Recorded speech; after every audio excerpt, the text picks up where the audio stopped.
दोस्तों आज हम लोग सीखेंगे what is electrical table fan. Electrical में टेबल फैन क्या होता है, इसका वर्किंग प्रिंसिपल कैसे रहता है और इसके अंदर क्या क्या पार्ट्स रहता है, इसके बारे में आज थोड़ा हम लोग जानकारी लेंगे या नॉलेज लेंगे। इसके अंदर क्या क्या पार्ट्स रहता है और ये कैसे कैसे वर्क करता है, ये इसकी वजह से हम लोग को क्या क्या बेनिफिट्स मिल जाता है, इसके बारे में आज थोड़ा हम लोग जानकारी लेंगे या नॉलेज लेंगे। दोस्तों ये एक इलेक्ट्रिकल टेबल फैन है। ये बहुत ही एक पुराना इलेक्ट्रिकल टेबल फैन है। ये हमारा घर का खुद का एक टेबल फैन है। बहुत पुराना एक फैन है ये। मैं खुद ये इस्तेमाल कर रहा हूँ। पिछले 25 सालों से मैं ये इलेक्ट्रिक फैन को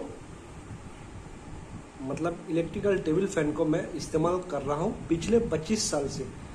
मतलब बचपन से मैं ये फैन यूज कर रहा हूँ, टेबल फैन। ये बहुत ही अच्छा एक टेबल फैन है। मेरे पापा ने बचपन में खरीदा था।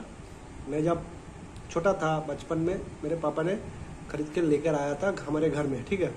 तो अभी तक ये चल रहा है। अभी तक एक बार भी इसमें प्रॉब्लम नहीं आया। ये बहुत ही एक शानदार टेबल फैन निकला। पिछले 25-26 साल होगा। मेरा जब उम्र 6-7 साल का था तब ये हम लोगों ने खरीदा था हमारे घर के लिए। अभी भी ये चल रहा है, कोई भी प्रॉब्लम इसमें नहीं आ रहा है। तो इलेक्ट्रिकल टेबल फैन के बारे में मैं आज आप लोगों को जानकारी दूंगा और नॉलेज दूंगा, ठीक है। इसके अंदर क्या क्या पार्ट्स रहता है, इसका वर्किंग प्रिंसिपल कैसे रहता है और इसके जरिए क्या क्या बेनिफिट हम लोगों को मिलता है, इसके बारे में आज थोड़ा हम लोग डिस्कस करेंगे या नॉलेज लेंगे।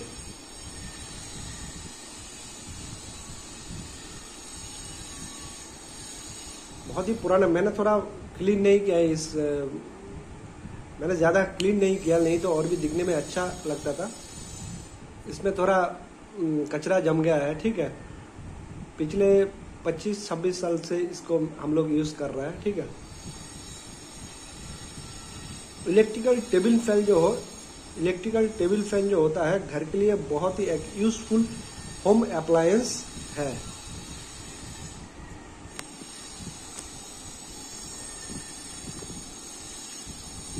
टेबल फैन का मेन पर्पस होता है हमारा घर का जो सराउंडिंग होता है, घर का जो एटमॉस्फेयर रहता है उसको कूल रखना, मतलब ठंडा रखना, इसका मेन काम होता है।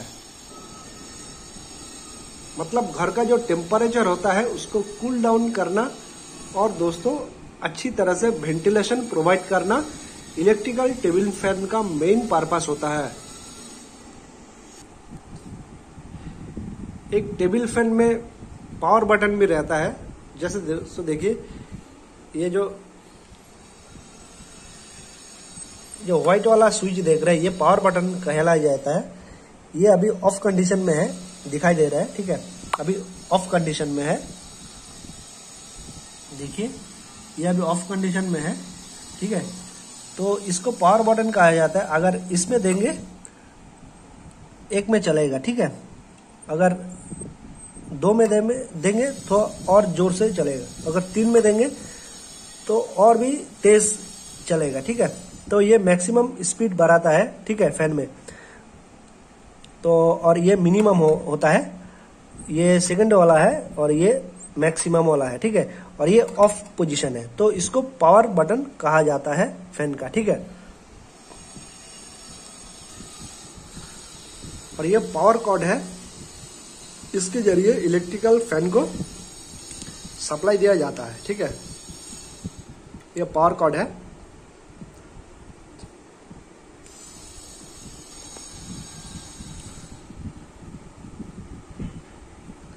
फैन का ब्लेड का जो रोटेशन होता है, ये जो फैन का ब्लेड है अंदर देख रहे हैं आप लोग, 1 2 3 4, ये जो 4 ब्लेड देख रहे हो, इसका जो रोटेशन होता है इसको कंट्रोल करता है ये जो पावर बटन होता है, ठीक है, ठीक है। ये जो ब्लेड होता है इसका रोटेशन को कंट्रोल करता है ये जो पावर बटन है वो, ठीक है।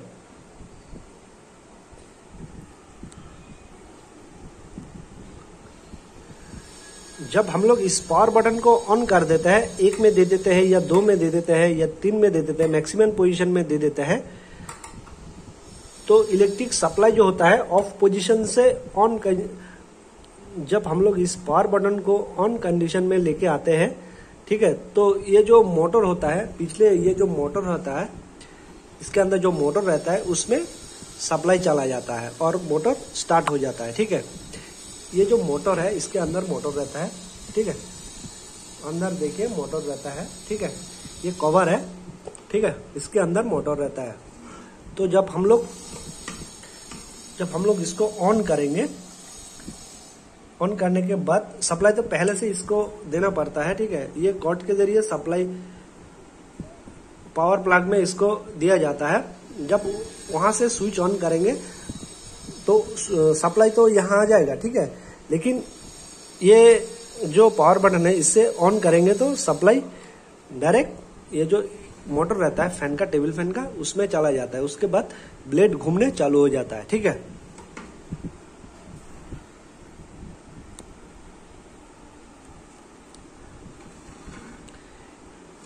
ये जो इलेक्ट्रिक मोटर होता है, इलेक्ट्रिक मोटर का मेन काम होता है इलेक्ट्रिकल एनर्जी को मैकेनिकल एनर्जी में कन्वर्ट कर देना। मतलब ये जो इलेक्ट्रिकल एनर्जी होता है इलेक्ट्रिकल मोटर में दिया जाता है, इलेक्ट्रिकल एनर्जी जब दोस्तों मोटर में दिया जाता है, ये इलेक्ट्रिकल एनर्जी मैकेनिकल एनर्जी में कन्वर्ट हो जाता है। मतलब मैकेनिकल एनर्जी मतलब ये तब घूमने लगता है। ये जो ब्लेड होता है, ये जो मोटर का ब्लेड होता है, ये घूमने स्टार्ट कर देता है। इसको हम लोग मैकेनिकल एनर्जी कहते हैं। ठीक है, उसके बाद ये जो ब्लेड है, ये जो ब्लेड है 1 2 3 4, ये जो ब्लेड है ये शेफ्ट के साथ कनेक्टेड है। अंदर से एक शेफ्ट देख रहे हैं आप लोग, ये देखिए, ये एक शेफ्ट है। ये एक मैं आप लोगों को दिखा रहा हूँ, थोड़ा देखिए, ये शेफ्ट है, अंदर दिखा दे रहा है। ये जो शेफ्ट है अंदर से दिखाई दे रहा है। ठीक है, वो देखिए शेफ्ट,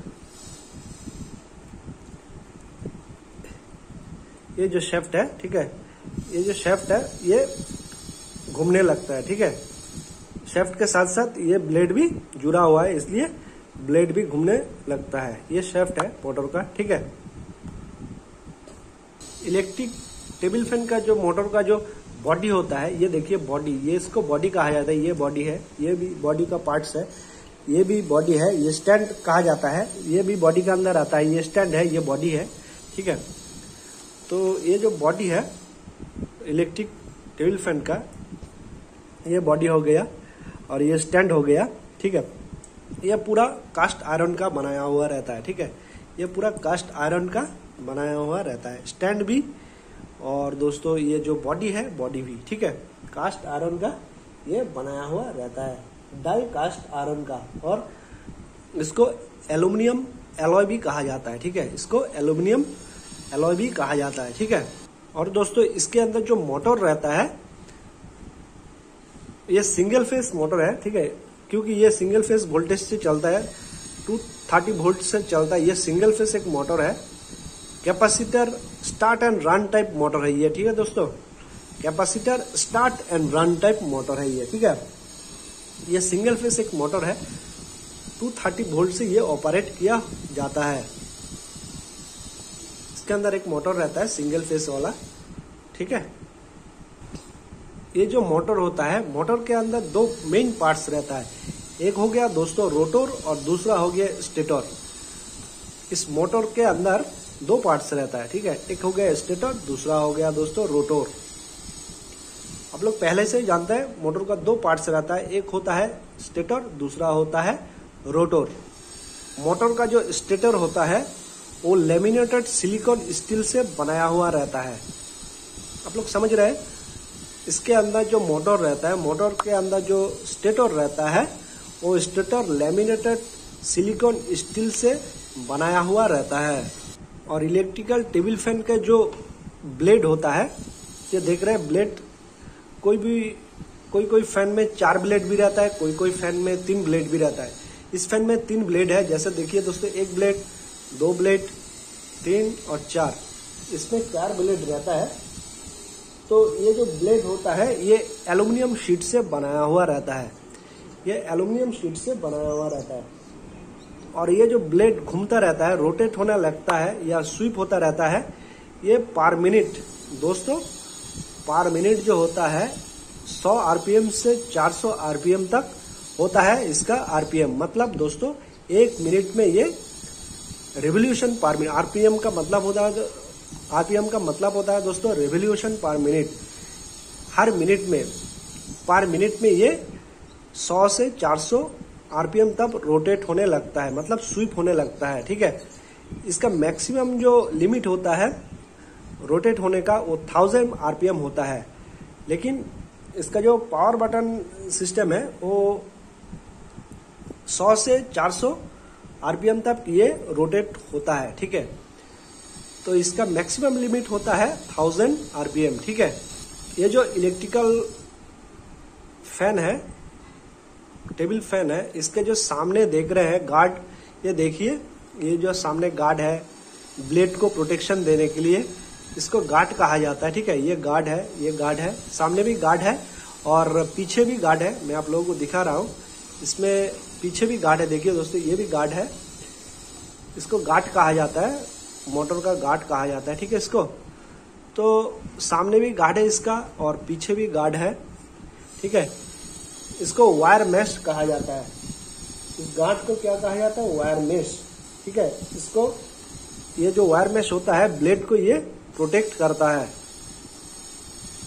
इलेक्ट्रिकल फैन मतलब टेबल फैन के अंदर दोस्तों बियरिंग भी रहता है, इसके अंदर दोस्तों बियरिंग भी रहता है। ठीक है, मैं अभी इसको नहीं खोला तो दिखा नहीं पा रहा हूं, लेकिन इसके अंदर दोस्तों बियरिंग भी है। ठीक है, इसके अंदर जो बियरिंग रहता है वो फॉस्फर ब्रोंज स्लिप का होता है। फॉस्फर ब्रोंज स्लिप का इसका जो बियरिंग है वो है। ठीक है, कभी कभी फॉस्फर ब्रोंज बियरिंग भी यूज किया जाता है और कभी इंटीग्रल बॉल बियरिंग भी यूज किया जाता है। 2 टाइप का बियरिंग यूज किया जाता है, इंटीग्रल बॉल बियरिंग और दोस्तों ब्रोंज स्लिप बियरिंग। ठीक है, phosphor bronze slip bearing 2 type का बियरिंग इसमें यूज किया जाता है। इलेक्ट्रिकल टेबल फैन के अंदर बहुत टाइप्स का रेगुलेटर भी देखने को मिल जाता है। जैसे दोस्तों रेजिस्टेंस वायर टाइप का रेगुलेटर देखने को मिल जाता है। 2 होता है दोस्तों इंडक्टर टाइप, इंडक्टर टाइप भी देखने को मिल जाता है, इसके अंदर रेगुलेटर भी देखने को मिल जाता है। दूसरा हो गया इंडक्टर टाइप, तीसरा हो गया कैपेसिटर टाइप। ठीक है, कैपेसिटर टाइप भी हो गया, चौथा हो गया इलेक्ट्रॉनिक टाइप। ये 4 टाइप का मतलब 4 टाइप्स का रेगुलेटर देखने को इसमें मिल जाता है। इलेक्ट्रिकल टेबल फैन में 4 टाइप्स का रेगुलेटर देखने को मिल जाता है। इसके जरिए आप लोग क्या करता है, इसको अगर घुमा देंगे या रोटेट इधर से इधर कर देंगे तो ये मूव होने लगता है, इधर भी होता है घूमने लगता है फैन, उधर भी घूमने लगता है। ये जो नॉब है, ये जो नॉब है, नॉब के जरिए आप फैन को रोटेट कर सकते हो। ठीक है, ऐसे ऐसे रोटेट किया जा सकता है। इसको ऐसे घुमा देंगे तो इधर घूमता है, स्टॉप हो गया। अभी इसको लूज करेंगे या टाइट करेंगे उसके ऊपर डिपेंड करता है ये कहां से कहां घूमेगा। ठीक है, किधर से किधर घूमेगा। ठीक है, तो ये नॉब है एक, और दूसरा इसको, इसके जरिए आप लोग, ये नॉब के जरिए दिखा रहा हूं, ये नॉब के जरिए आप लोग ये जो फैन है, फैन को जो हेड है ऊपर नीचे कर सकते हो। फैन को लूज करेंगे तो नीचे जाएगा, टाइट करेंगे तो एक ही जगह स्थिर रहेगा, मतलब स्टैटिक रहेगा ये नॉब से। ठीक है, देखिए ये घुमा रहा हूं, देखिए ये ऊपर वाला नॉब भी घूम रहा है, देखिए देखिए घूम रहा है कैसे, ऊपर वाला ये वाला नॉब देखिए कैसे घूम रहा है, ये देखिए। तो ये ऐसे रोटेट होता है। ठीक है, और ये एक हैंडल कैरी करने के लिए। ठीक है, और ये और भी 2 नॉब है, ये और 2 नॉब है। इसको ये, इसके जरिए आप लोग ये जो फैन का हेड है या टेल है इसको ऊपर नीचे कर सकते हो, लूज करके या टाइट करके। ठीक है, ये लूज कर देंगे इधर सामने आ जाएगा, ये लूज करेंगे तो इधर आ जाएंगे। ठीक है, और इसको, इसके जरिए आप लोग पंखे को थोड़ा लंबे भी कर सकते हैं, ठीक है। तो बहुत सारा नॉब्स है, उसका डिफरेंट नॉब्स का डिफरेंट फंक्शन है। आप लोग अगर खुद यूज करेंगे, पंखा को यूज करते हैं तो आप लोग जानते हैं, ठीक है। तो आप लोग खुद इसको ऑपरेट कर सकते हो घर में।